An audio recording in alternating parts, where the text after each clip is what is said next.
আমার ছোট্ট মেয়েটা ভাত খেতে একটা গোটা বেলা লাগায়, তাই দুপুরবেলা কোনো রকমে খাওয়ালেও রাত্রেবেলা আমার আর কোনো এনার্জি থাকে না তাকে ভাত খাওয়ানোর।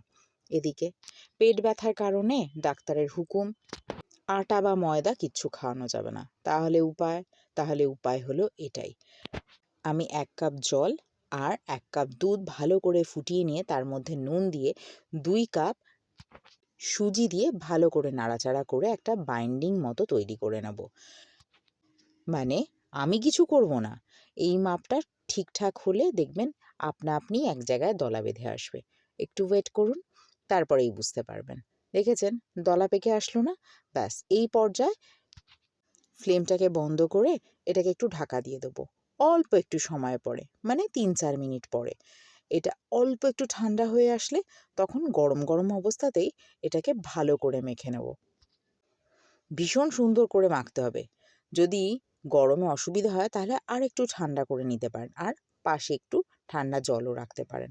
হাতটা চুবাবেন আর মাখবেন, চুবাবেন আর মাখবেন, চুবাবেন আর মাখবেন। যাক, যেভাবে আপনাদের সুবিধা হয় সেভাবেই করে নেবেন। এইখান থেকে আমি যতগুলো সম্ভব হয় আমি লেচি কেটে নিলাম। এবার বেলে নেওয়ার পালা। যে স্ট্র্যাটেজি কাজে লাগান না কেন দেখবেন সাইডে ফাটবেই। যাক, সেই নিয়ে চিন্তার কিচ্ছু নেই। আপনারা চাইলে একটা শার্প কিছু দিয়ে, মানে একটা থালা বা বাটি এরকম নিয়ে বসিয়ে কেটে নিতেই পারেন, আর না হলে আমার মতো এমনিই সেঁকে নিতে পারেন। চলুন সেঁকে কী অবস্থা দাঁড়ায় সেটাই একবার দেখিয়ে দিই।